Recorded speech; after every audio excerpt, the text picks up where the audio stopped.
Bem-vindos a mais um estudo das lições do Evangelho de João. Lembrando que o mistério de Deus está acima de toda a compreensão humana. Há um único Deus que subsiste em três pessoas. Na verdade, quando Deus se apresenta nas Escrituras como a fonte da sabedoria e do poder, ele sempre se apresenta como Pai, a primeira pessoa da Trindade. Quando ele se apresenta no seu relacionamento com o ser humano, como Criador, no ato de criar, quando ele fala, quando ele age, quando ele atua na história humana, ele sempre o faz através de sua segunda pessoa, que é chamada nas Escrituras de Filho, porque conforme Paulo declara na carta aos Romanos, ele foi chamado Filho porque tomou a natureza humana e viveu entre nós. Por isso, a segunda pessoa da Trindade foi chamada de Filho.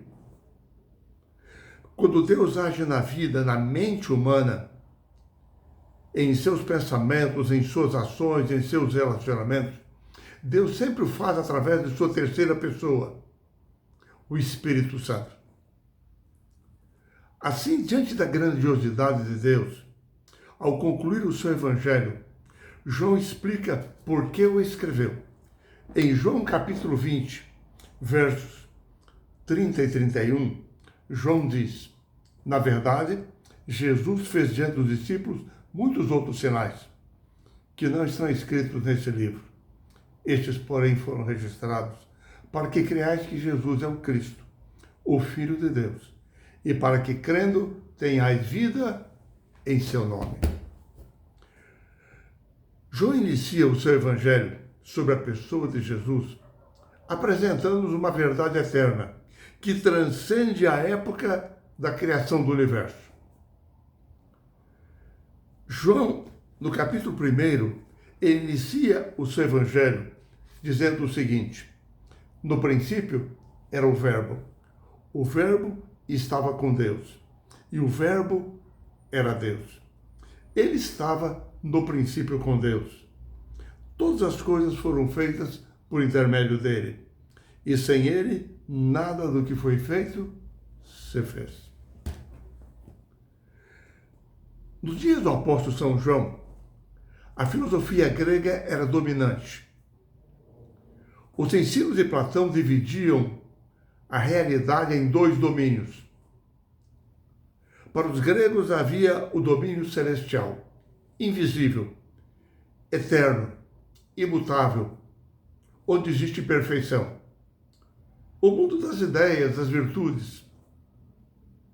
Mas existia também o domínio terreno, visível, mutável, perecível. Uma representação humana do domínio perfeito. Para os filósofos gregos, entre esses dois domínios havia o Logos, o Verbo, a palavra. Um intermediário abstrato entre as formas celestial, eterna e terrena, perecível. João, nesse mundo que possuía essa compreensão, inicia o seu evangelho, defendendo e explicando algumas coisas. João diz: o Logos existe, só que o Logos não é alguma coisa etérea, abstrata, que flutua entre o domínio celestial e terreno. Não. O Logos, o Verbo, a verdade, é uma pessoa, a pessoa de Jesus. Ele existia antes do princípio, antes do início do universo. Ele possui existência eterna. E mais, João diz, ele estava com Deus desde o princípio. Ele e o Pai estão intimamente ligados. E mais, João diz, toda obra criadora executada por Deus foi através do Logos. Ele é o Criador de todas as coisas. E assim, João vai mais além. Ele diz no verso 14, no capítulo 1 de João, o seguinte: o Verbo se fez carne e habitou entre nós, cheio de graça e de verdade. E vimos a sua glória, glória como do unigênito do Pai. João diz que esse Logos, o próprio Deus, a segunda pessoa da Trindade, se comunicou conosco, se revelou à humanidade, se tornou um de nós, encarnou. Se nós pensarmos bem, nós vamos perceber que, se Jesus não tivesse vindo ao mundo, o conceito que nós teríamos, que a humanidade teria a respeito de Deus, seria apenas um conceito filosófico, metafísico, um ser supremo criador. Mas quando Jesus assumiu a natureza humana, Deus, o Logos, entrou no meio da nossa história, veio viver a nossa história, o que torna o cristianismo diferente de todas as demais religiões. Porque no cristianismo, Deus entrou no nosso espaço, no nosso tempo, falou conosco, interagiu conosco no nível pessoal. A Bíblia diz que na encarnação, Jesus habitou conosco, o que na linguagem judaica significa ele armou a sua tenda entre nós. Ao assumir a natureza humana, inclusive, o Evangelho diz que Jesus ocultou a sua glória para que as pessoas pudessem entrar em contato com ele. Quando João conclui o seu primeiro capítulo do livro, ele mostra o objetivo final do Evangelho: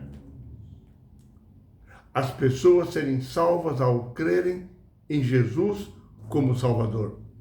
Já no capítulo 1, verso 12, ele diz: mas a todos quantos o receberam, deu-lhes o poder de serem feitos filhos de Deus, a saber, aos que creem no seu nome. João destaca que Jesus era a luz, a verdadeira luz que ilumina a todo homem. Judeus, gentios, todos, diz João, foram iluminados pela luz de Cristo Jesus. Alguns de João ouviram, aceitaram a palavra. Outros não deram ouvido, rejeitaram, não reconheceram, não receberam, não creram em Jesus como o próprio Deus que assumira a natureza humana. Aliás, o Evangelho de João divide a humanidade em dois grandes grupos, baseado na diferença de como esses grupos se relacionam com a pessoa de Jesus. Para João, o primeiro grupo é formado por aqueles que creem nele, aqueles que o aceitam como o Messias e Salvador. Jesus é a luz que brilha sobre eles. Eles se unem a Jesus e são tornados filhos de Deus. Tornam-se abertos a um relacionamento com Jesus. São transformados por ele, mesmo quando confrontados e repreendidos por ele. O segundo grupo de João é o grupo daqueles que não creem nele. São incrédulos. Têm oportunidade de crer, porém escolhem não fazê-lo. Acham que é difícil aceitar as palavras de Jesus. Não querem mudar o seu jeito de viver. Eles estão apegados às suas antigas tradições e não querem romper com elas. Vivem de acordo com as suas meras expectativas humanas. E mais, João diz, eles passam a confrontar a luz, rejeitam a luz, discutem com a luz, não permitem que a luz os avalie nem os julgue. Eles são contrários à luz, amam mais as trevas do que a luz.